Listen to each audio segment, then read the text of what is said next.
Hello my dear friends of Standard 8. Welcome you all in today's online class. My dear friends, I hope all of you have done very well in periodic test 2 examination that was over in current time. Dear friends, now we should start our study. We should continue our study with the same potentials as we were doing so far. So dear friends, my expectation is very high from your side and I hope all of you are doing very well. So dear friends, on the basis of evaluation, your result will be declared soon for the periodic test 2 performance. And dear friends, I think that all of you have done very well in the periodic test 2 examination. And my best wishes is always with you. So dear friends, if any students who could not do something better in this examination, periodic test 2, as we are talking about the periodic test 2, so don't be nervous, don't try to feel harassment. Next time, that is term 2, when it will be conducted, you can show your kinds of your attention and your potential in the periodic term 2 examination. So dear friends, as we are learning through the online classes and online class after the examination, commencement of the examination, and as the examination has finished, all of you know, so we should start our study again with the same potential. So dear friends, in the series of that, and we are going to start your term 2 syllabus. Term 2 syllabus, dear friends, there will be also the same syllabus. Just like that, we are studying. We have classified the chapters on the basis of pen paper test and subject enrichment and activity based chapter. So let us recall brief what types of the contents, what are the chapters which have been included in your study as term 2. So dear friends, for term 2, chapter 13, that is the sound, and chapter 14, chemical effect of electric current, and chapter 16, that is the light. Okay, chemical effect of electric current, chapter 14, chemical effect of electric current, that will be the chapter 14. So dear friends, this chapter will be considered as the pen paper test. Okay, so dear friends, subject enrichment, there is a particular chapter which has been included in the section of subject enrichment. So let us discuss about the chapters. That is chapter 10, reaching to the age of adolescence, and at the last finally chapter 17. I hope chapter 17, that chapter 18, that is the pollution, air pollution. This is the matter of activities. We will continue that chapter with doing some important activities and some extra performance in that particular chapter. So dear friends, activity based chapter will be discussed through the demonstration of activities that will be started. So dear friends, now we are going to start chapter 13, that is sound. Sound chapter आज हम लोग शुरू करने वाले हैं. Chapter 13 है, chapter का नाम है sound.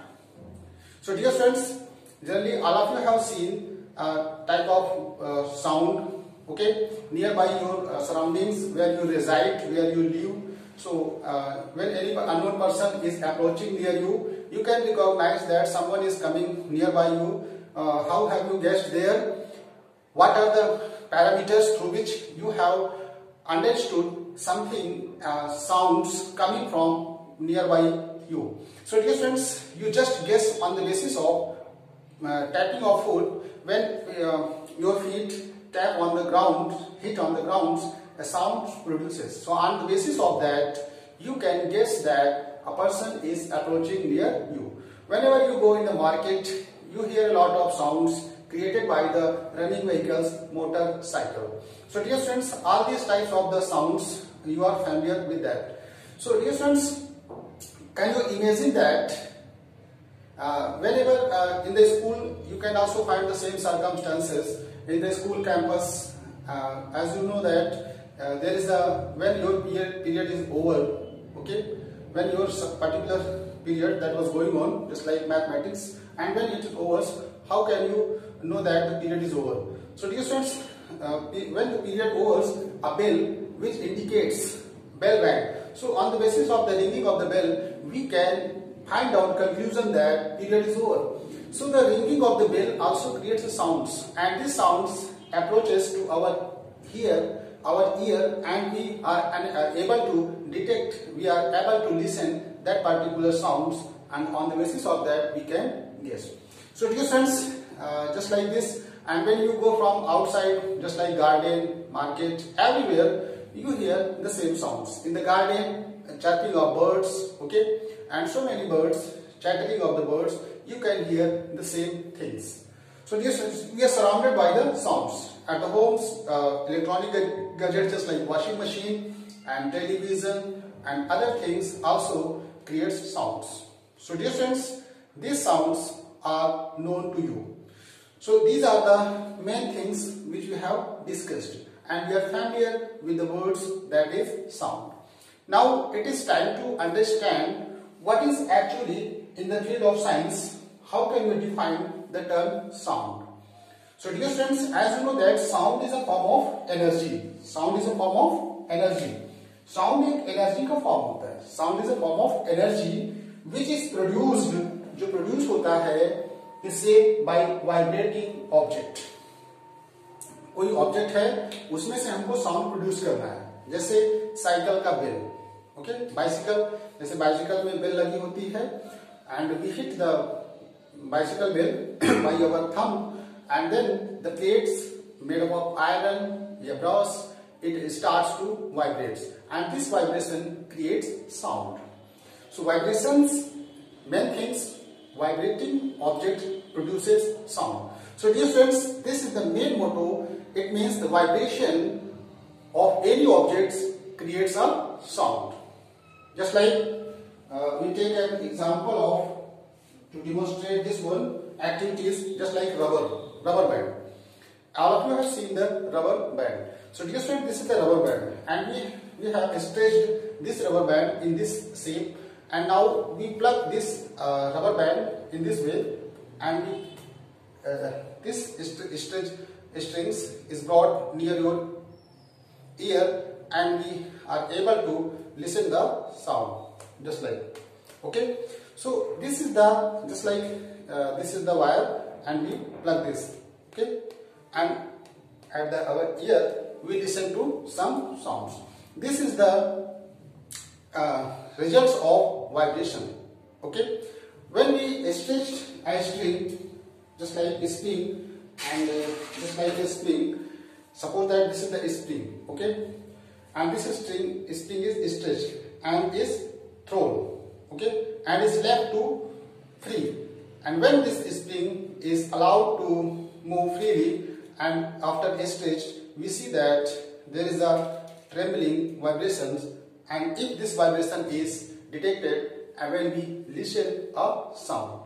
So dear students, generally we came to conclusion, we have found out one conclusion, that sound is produced by vibration. So what does vibrate? Vibrate, it means the material that is made up of the molecules, atoms. Molecules are present there. So when the molecule is disturbed, the molecule start to vibrate to and fro, back and forth. So back and forth movement of any molecules creates a sound. Okay students? Generally we have seen that some in the case of the musical instrument, just like guitar and sitar. All of you have shown the guitar and sitar. Sitar में आपने देखा होगा कि बहुत सारे strings guitar में होती हैं. जब उसको हम प्लग करते हैं फिंगर से, तो गिटार क्या होते हैं, बजना शुरू करते हैं. ओके, अगर गिटार में हम लोग मेटालिक वायर ना लगा करके, अगर हम उसमें कोई उसकी वायर बना देंगे, made up of the cotton threads या made up of any other things, then we can't detect. आपने देखा होगा कि उसको प्लास्टिक के या वुड के उसमें लपेट करके वायर को बनाया जाता है. Okay, so dear friends, just like tabla, sitar, guitar, all the musical instruments you have seen. Just like tabla, जब हम तबला में हिट करते हैं तो मेम्ब्रेन जिससे वो कवर्ड होता है, तो मेम्ब्रेन पे जैसे मान लो ये हमारा ऐसे तबला है, ठीक है, ये इसका मेम्ब्रेन है। जब इसमें हम हिट करेंगे, when we hit by hammer the solid materials, then we are the molecules particles lies inside the membrane, vibration is seen. So this types of vibration, just we put on our hands gently on the tabla after hammering it, so you can experience a kinds of vibration, and this types of vibration, that is back and forth vibration, just like in loudspeaker sounds में आपने देखा होगा कि जैसे loud speaker sounds का ये अगर ये है ऐसा, तो अगर ये यहाँ पे आपने देखा होगा कि जब जैसे ही इस पे म्यूजिक बजना शुरू होता है, इस पे आपने देखा होगा कि वो बैक एंड फोर्थ पिंच मारता है, ठीक है। So back and fourth creates a sound, and this sound is heard by us, and we are able to listen that particular sound. Now it is time to understand the main things, what are the essential terms of sound. And we have understood one thing, that vibration causes sound. So sound, okay, and in other words, that is the noise. So dear students, all of you have seen the what is the noise. Noise क्या होता है? जो हमारे कानों को अच्छा लगे, which is pleasant to our ear, is called music. Okay, music और नॉइज में क्या अंतर है? What is the difference between music and noise? Music and noise में क्या डिफरेंट होता है? Music which is pleasant to our ear, जो हमारे कानों को अच्छा लगे, उसे हम लोग कहते हैं म्यूजिक। ओके, जो हमारे कानों को अच्छा नहीं लगता, उसे हम कहते हैं नॉइज। नॉइज मतलब जो हमारे कानों को अच्छा ना लगे, उसे हम नॉइज कहते हैं। डियर स्टूडेंट्स, एक एक्टिविटी हम कर सकते हैं, जैसे मैं इसमें एक कटोरे बाउल्स में मैंने वाटर लिया है, और वाटर में मैं क्या करता हूं कि इसमें अगर छोटा सा मैं कोई मटेरियल यहाँ डाल दूंगा, तो इस वाटर में देखोगे कि इसमें वाटर के लेयर में धीरे धीरे एक फ्रीक्वेंसी क्रिएट हो जाती है। यहाँ पे देखोगे कि जो लेयर वाटर की है, ये आपको अपनी तरफ आती हुई दिखाई देगी। जैसे कभी एक स्टैग्नेंट वाटर में हम कोई पत्थर डाल देते हैं, जैसे ये स्टैग्नेंट वाटर है, जैसे तालाब होता है, पॉन्ड्स, डियर स्टूडेंट्स, पॉन्ड्स में, तालाब में, जैसे ये मान लो यहाँ पे पॉन्ड्स है और हम यहाँ बैठे हुए हैं, ठीक है, और यहाँ से मैंने इस पे एक पत्थर मारा, तो पत्थर मारने के बाद आप देखे होंगे कि ये ऐसे करता हुआ साउंड्स, ये आपकी ये वाइब्रेशंस आपकी ओर आता हुआ दिखाई देगा। यहाँ से शुरू होगा और आपकी तरफ ऐसे ऐसे आता हुआ दिखाई देगा। वाटर्स में ऐसे एक तरह से डिस्टर्बेंस कैन बी सीन। ये डिस्टर्बेंस एक्चुअली आपकी तरफ आता हुआ दिखाई देता है, एक्चुअली ये आता नहीं है। ये क्या करते हैं, वाटर के मॉलिक्यूल्स अपने मेन पोजीशन पे रहते हुए बैक एंड फोर्थ ये क्या करते हैं, वाइब्रेट करते हैं।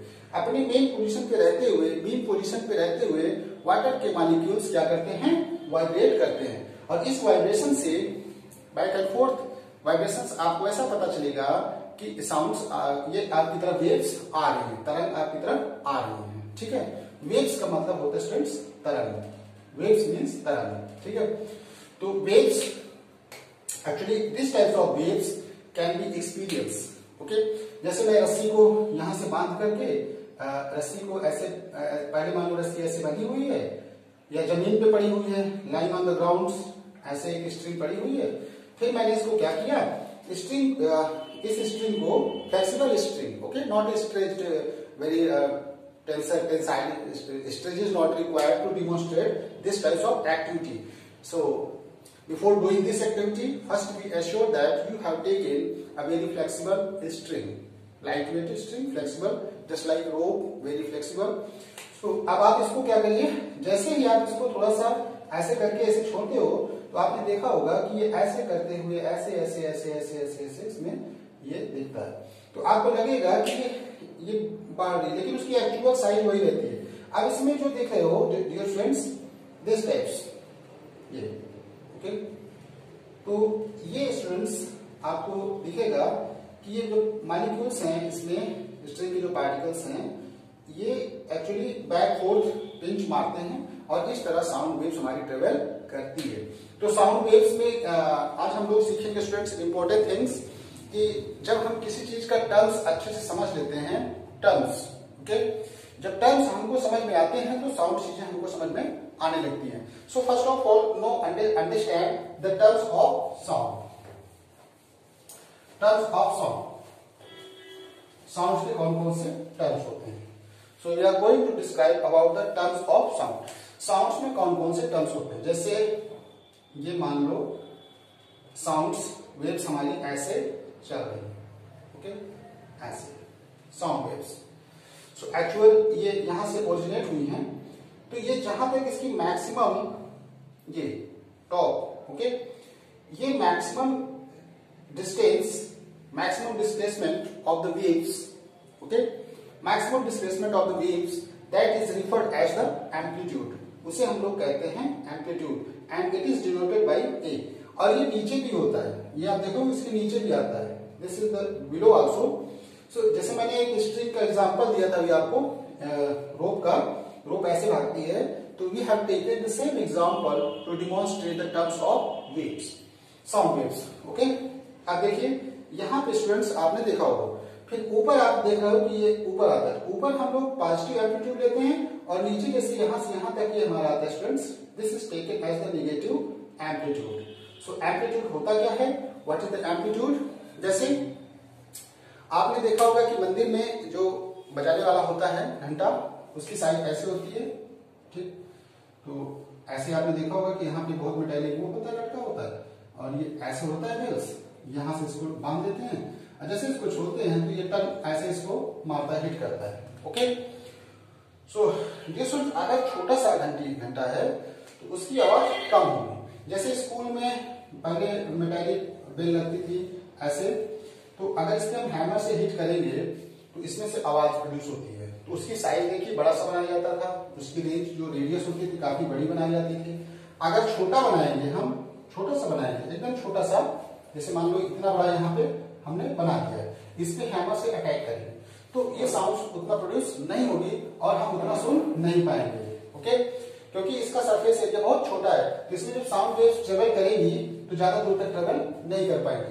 तो जितना ज्यादा डिस्प्लेसमेंट होगा वेव्स का, maximum displacement of the waves, that is referred as the intensity of sound. उस बेसिस पे हम समझ पाएंगे कि साउंड्स की इंटेंसिटी क्या है। इंटेंसिटी का मतलब होता है students loudness of the sounds, sounds की तीव्रता, साउंड्स कितना तेज चलता है। तो ये आपकी बात रही एम्पलीट्यूड की, ओके स्टूडेंट्स। अब आप देखोगे कि यहां से साउंड्स ट्रेवल किया है और यहां पे आया है, so this is the half cycle completed by the waves, so that is the T half. और यहां पे भी देखिए नीचे हाफ, तो टी हाफ टोटल कितना हो गया स्टूडेंट्स, टी हाफ में फिर टी हाफ जोड़ोगे तो क्या आएगा स्टूडेंट्स, टी आएगा, फिर इसमें टी हाफ जोड़ोगे तो यहाँ पे एक्चुअल जो होगा time period, that is the T half में एक और जोड़ोगे तो 3t/2 आएगा, ठीक है, फिर इसमें हाफ जोड़ोगे स्टूडेंट्स तो 2t आएगा, एंड सो ऑन, ऐसे हम डिस्क्राइब करते जाएंगे। तो अब एक बात आती है सबसे पहले इंपॉर्टेंट टर्म्स में, अभी मैंने एम्पलीट्यूड बताया आपको, तो एम्पलीट्यूड आपको समझ में आ गया होगा, ओके स्टूडेंट्स। एम्पलीट्यूड क्या होता है, already you have understood amplitude, okay. Amplitude is the maximum displacement of the sound waves, okay, and it can be seen in backward directions and upward directions. So we have taken the positive in that case and there is a negative in that case. अब नीचे हम लेंगे तो amplitude negative consider होगा, ऊपर हमारा positive होगा। Positive negative क्यों होता है आपको पता है, क्योंकि displacement is the vector quantity. चलिए एम्पलीट्यूड हो गया, फिर आपका आता है दूसरा फ्रीक्वेंसी। क्या था students, frequency.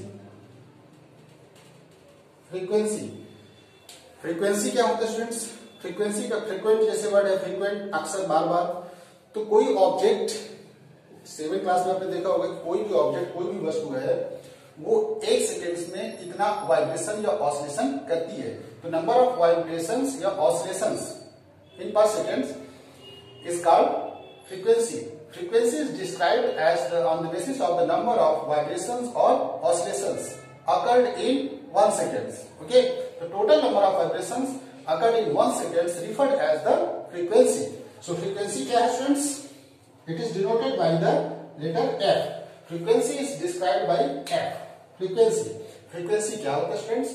Frequency is described as the number of vibrations or oscillations occurred in 1 second. तो टोटल नंबर ऑफ वाइब्रेशंस अगर 1 सेकंड में कितना होता है उसे हम लोग कहते हैं फ्रीक्वेंसी। डियर स्टूडेंट्स, सो जैसे मैंने यहाँ पे दिखाया तो ये देखो ये इसकी ये फ्रीक्वेंसी जा रही है ऐसे, ठीक है। अब एक दूसरा था टाइम पीरियड।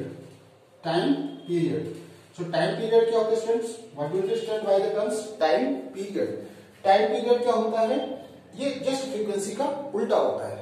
इसको हम लोग ऐसे समझ सकते हैं, फ्रीक्वेंसी को मैंने कहा कि 1 सेकेंड्स में टोटल वाइब्रेशंस जितना वाइब्रेशन होता है उसको हम लोग फ्रीक्वेंसी कहते हैं। टाइम पीरियड क्या है? एक वाइब्रेशंस कंप्लीट करने में जितना टाइम लेगी। So time taken to complete one vibration और oscillation is just referred as its time period. So frequency time period is just reverse towards the frequency. We can write like that time period is just reciprocal to the frequency.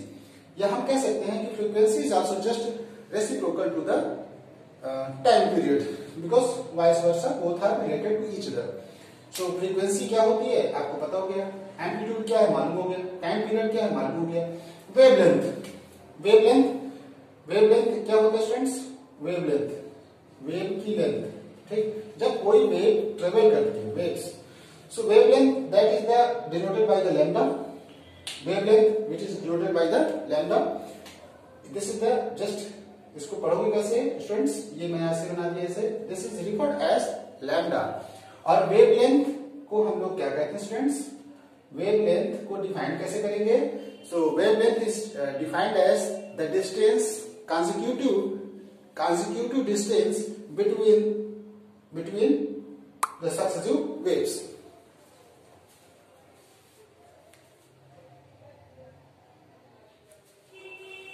Okay students, the two successive waves का जो consecutive ये है इसको हम लोग कहते हैं wavelength. So wavelength is described as the consecutive distance between two consecutive waves which is denoted by the lambda. अब एक रिलेशन होता है स्टूडेंट्स, इंपॉर्टेंट रिलेशन। फ्रीक्वेंसी को आप ऐसे समझ सकते हो स्टूडेंट्स, जैसे बल्ब होता है अपने घर में, बल्ब, लाइट बल्ब जो इलेक्ट्रिसिटी चलता है एसी से, ऐसी जो अल्टरनेटिव करंट होती है वो ऐसे ही चलती है, उसकी भी एक फ्रीक्वेंसी होती है स्टूडेंट्स, और ये फ्रीक्वेंसी 50 होती है। तो इसका मतलब है कि जो बल्ब जल रहा है कंटिन्यू आपको दिख रहा है वो 1 सेकेंड में 50 बार जल बुझ लेता है। आपका घर का जो बल्ब होता है पीला वाला वो 1 सेकेंड में 50 टाइम्स वाइब्रेट करता है, इसका मतलब 50 बार जल बुझ लेता है, बट हम उसको डिटेक्ट नहीं कर पाते क्योंकि 1 सेकेंड में 50 बार हम लोग उसको समझ नहीं पाते। तो अब इसमें एक रिलेशन होता है फ्रीक्वेंसी, वेवलेंथ और इसमें साउंड की वेलोसिटी में क्या रिलेशन होता है? तो ये होता है students v equal to F lambda, v equal to F lambda. Sound की जो जनरली वेलोसिटी होती है वो एयर में 333 मीटर पर सेकेंड, 334 या ऐसे कुछ होती है, 334 या 36 के आसपास रेंज में होती है मीटर पर सेकेंड्स इन एयर। साउंड्स आपका मीडियम में ट्रेवल करता है, sounds requires medium to propagate transmit. Vacuum में साउंड्स ट्रेवल नहीं करता है। जैसे मून पे जाएं,